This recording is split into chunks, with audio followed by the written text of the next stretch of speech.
Good day. I'm Bernard Immink, BE Legal Advisor at SEESA Pretoria Head Office. Good day. I'm Katleho Mini, BE Legal Advisor at SEESA Pretoria Head Office.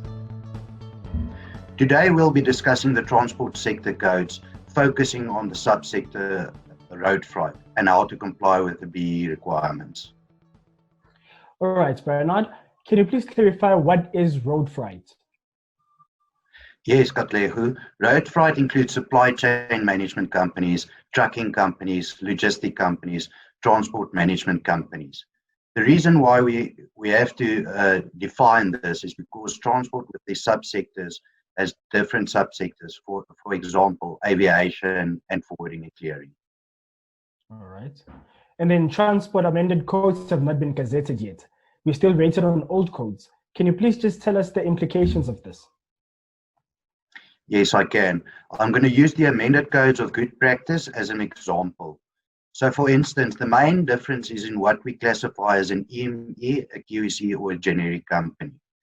With the amended codes of good practice, an EME company is classified as a company with a turnover below 10 million rand. On the transport sector codes, an EME company is a company with a turnover below 5 million rand. A QSE company with its turnovers between 5 and 35 million rand, and a generic company, a company with a turnover above 35 million rand. There's 7 elements, namely ownership, management and control, employment equity, skills development, preferential procurement, enterprise development, and socio-economic development. All right. Once again, can you please just clarify for us? Does a company get an affidavit if they're in EME? Katleho, on the transport sector codes, there's no affidavit. So an EME company will get a BE certificate. For example, if they're 100% black owned, they will get a level 3 BE certificate. If they have less than 100% black ownership, they will get a level 4 BE certificate. They can, however, enhance their level should they be rated on a QSE scorecard. All right. Thank you for that. And then what about a qualifying small enterprise? With a QSE company, they can choose 4 out of the 7 elements as mentioned previously. There's no priority elements, and the discounting principle does not apply. All right, perfect. So then that means a company can be rated, for example, on management and control, preferential procurement, enterprise development, and socioeconomic development. Is this so? Yes, that's correct. So each element counts 25 points. And remember, you only need 30 points to be compliant. So a company can choose any 4 elements where they score the most points. All right. I heard you mention 30 points. Please just explain to us what's the emphasis on the 30 points. The reason why I say 30 points is, for example, on the amended codes of good practice, if you reach 40 points and you comply with the priority elements, you will be a level 8 contributor. With the transport sector codes, it's the old codes, and the procurement recognition levels differ from the amended codes. So you only need 30 points to be a level 8 BE contributor. So for example, if you score 30 points, let's say 25 points on enterprise development and 5 points on socio-economic development, you will already be level 8 contributor, although you don't score points on preferential procurement or management and control. So again, the discounting principle does not apply. All right, perfect. And then lastly, please just tell us, with the generic entity, how does that work?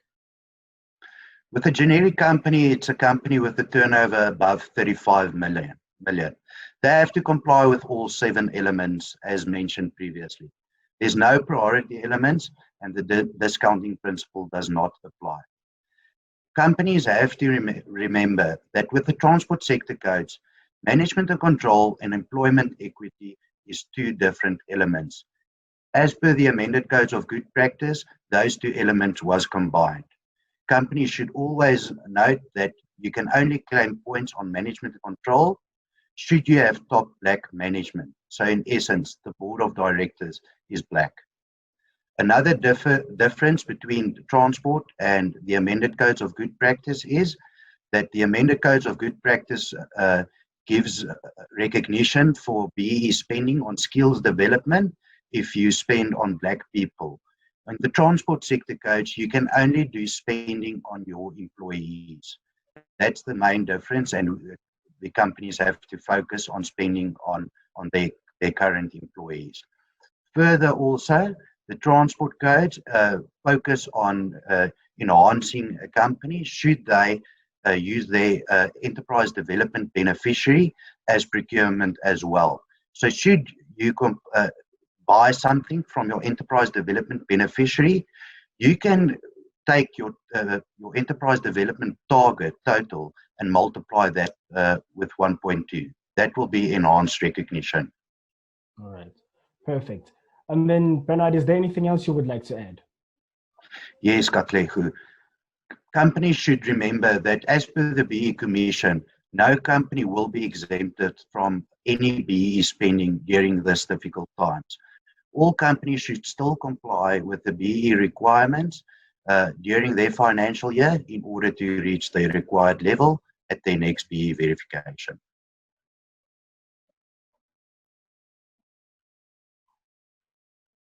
All right, thank you very much, Bernard, for your input. To sum everything up that Bernard has just said, with a qualifying small enterprise, you can choose between 4 elements to be rated on. Namely, there's ownership, management and control, employment equity, skills development, preferential procurement, enterprise development, and socioeconomic development. Each of the elements count 25 points. Discounting does not apply, and we usually advise clients to choose elements we can score most points upon. With a generic entity, we have 7 elements that you're going to be rated, the companies are rated on, and that's ownership, management and control, employment equity, skills development, preferential procurement, enterprise development, as well as socioeconomic development. To be compliant, you need to score 30 points, a minimum of 30 points. To reach a level 4, you need 65 points, and to be a level 1, you need 100 points. Please remember, if you do government tenders, please they require a level 1 up to a level 3 BEE certificate. Should you require any further assistance or require any other BEE-related advice, please contact your nearest SEESA office and a legal advisor will be ready to assist you. Thank you.